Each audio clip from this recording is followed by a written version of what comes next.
नमस्कार मित्रांनो, दिव्य संस्कृती या चॅनलवरती आपणा सर्वांचे स्वागत आहे. मित्रांनो, आठवड्यातील प्रत्येक वाराचे वेगळे महत्त्व आहे. वारानुसार त्या देवतांचे पूजन करण्याची प्राचीन परंपरा आपल्याकडे आहे. रविवार हा सूर्यदेवाचा दिवस मानला जातो.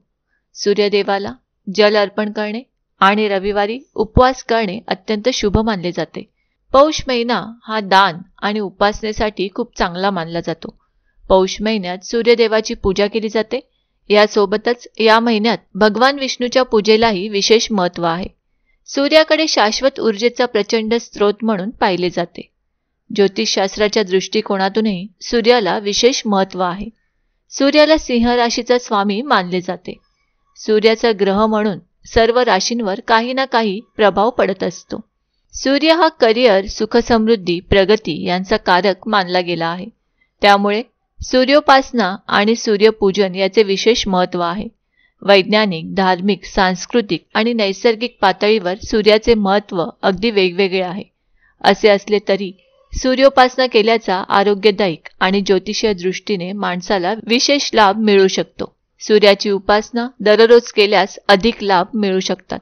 मित्रांनो, रविवार हा सूर्याला समर्पित असल्यामुळे या दिवशी केलेले सूर्यपूजन किंवा सूर्योपासना विशेष लाभदायक आणि पुण्य फलदायक ठरते. एखाद्या कामामध्ये वारंवार समस्या उद्भवत असल्यास कुंडलीतील सूर्यग्रह मजबूत करणे हिताचे ठरते. म्हणूनच मित्रांनो, या व्हिडिओमध्ये आज आपण जाणून घेणार आहोत पौष महिन्यात सूर्यनारायण व्रत कसे करावे, सूर्यनारायण व्रत पूजाविधी आणि या व्रताचे नियम, या दिवशी काय करावे आणि काय करू नये. मित्रांनो, हिंदू ग्रंथांमध्ये सूर्याची 12 रूपे सांगितली आहेत. प्रत्येक स्वरूपाची उपासना वेगवेगळे परिणाम देते. पौष महिन्यात सूर्यदेवतेची पूजा करण्याचा नियम आहे. ऐश्वर्य, धर्म, कीर्ती, ज्ञान आणि वैराग्य यांनी परिपूर्ण असलेल्या सूर्यदेवाचे रूप हे परब्रह्म स्वरूप मानले जाते. पौष महिन्यात सूर्यदेवाची आराधना केल्याने माणूस तेजस्वी, धैर्यवान आणि निरोगी होतो असे मानले जाते. तसेच त्याच्या आयुष्यात पैसा आणि धान्याची कमतरता राहत नाही. पौष महिन्यात रविवारी सूर्याचे पूजन केले जाते. यावेळी आचरल्या जाणाऱ्या व्रताला सूर्यनारायण व्रत असे म्हटले जाते. महाराष्ट्रातील खानदेशात हे व्रत विशेष प्रचलित आहे. खानदेशातील बऱ्याच घरांमध्ये कुठल्याही मंगल कार्याच्या आधी राणूबाई आणि सूर्याचे लग्न लावण्याची रीत आहे. कुठल्या ना कुठल्या रूपात सूर्यपूजा करण्याची प्रथा आपल्या संस्कृतीत आहे. त्यापैकीच ही एक प्रथा म्हणावी लागेल. ज्यांना शक्य असेल त्यांनी विधिवत हे व्रत करावे. शक्य नसेल त्यांनी स्नानादी नित्यकर्म करून सूर्य आणि राणूबाईंची मानसपूजा करून गायत्री मंत्रजप करून त्याला खिरीचा नैवेद्य दाखवावा. मित्रांनो, केवळ पौष महिन्यातला रविवार नाही तर वर्षभरातील सर्व रविवारी सूर्यपूजा करावी.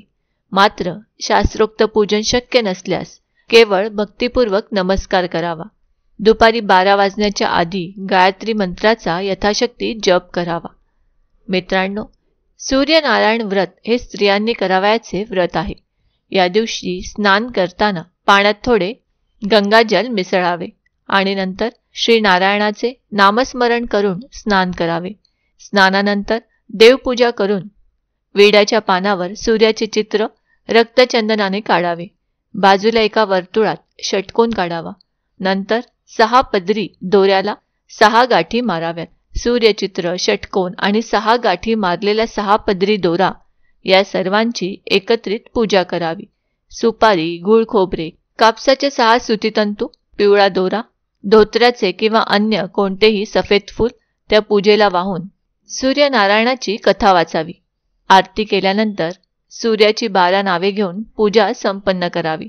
सूर्याची 12 नावे पुढीलप्रमाणे: ओम मित्राय नमः, ओम रवये नमः, ओम सूर्याय नमः, ओम भानवे नमः, ओम खगाय नमः, ओम पुष्पे नमः, ओम हिरण्यगर्भाय नमः, ओम मरीचये नमः, ओम आदित्याय नमः, ओम सवित्रे नमः, ओम अर्काय नमः, ओम भास्कराय नमः.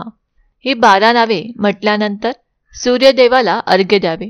यासाठी तांब्याच्या भांड्यात शुद्ध पाणी, लाल चंदन आणि लाल रंगाची फुले टाकून सूर्यदेवाला जल अर्पण करावे. सूर्याकडे पाहत त्याला अर्घ्य द्यावे. अर्घ्य दिल्यानंतर सूर्यदेवाला नमस्कार करावा आणि ओम सूर्याय नमः असा मंत्र बोलावा आणि त्याच्याकडे आपल्याला चांगले जीवन मिळावे यासाठी प्रार्थना करावी. मित्रांनो, याद्वारे भगवान सूर्य प्रसन्न होतात.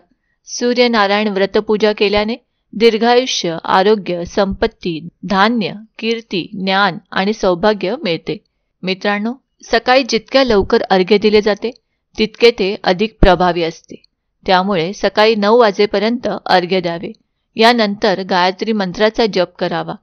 गायत्री मंत्राचा जप केल्याने कुंडलीतील सूर्याची स्थिती मजबूत होते. तसेच या दिवशी जमल्यास एका सवाष्णीला जेवावयास घालावे. याशिवाय गूळ, लाल मसूर, तांबे, तीळ यांचे या दिवशी दान करावे. लाल रंगाचे कपडे गरजूंना दान करावे. अशा प्रकारे पूजा आणि दान केल्यास सूर्यदेव खुश होतात आणि व्यक्तीच्या सर्व इच्छा पूर्ण करतात.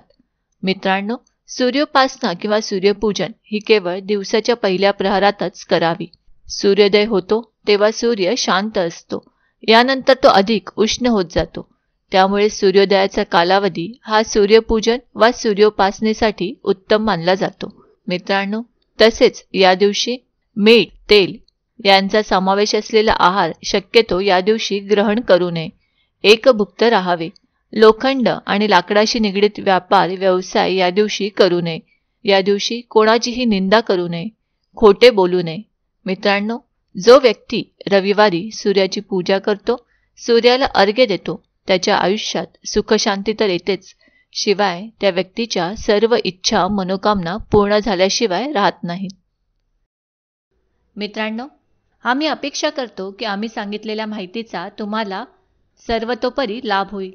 माहिती आवडली असल्यास ही माहिती तुम्ही मित्रपरिवाराबरोबर शेअर करा आणि अजूनही जर तुम्ही दिव्य संस्कृती या चॅनलला सबस्क्राईब केलं नसेल तर आमचे नवनवीन व्हिडिओ पाहण्यासाठी चॅनलला आजच सबस्क्राईब करा. धन्यवाद.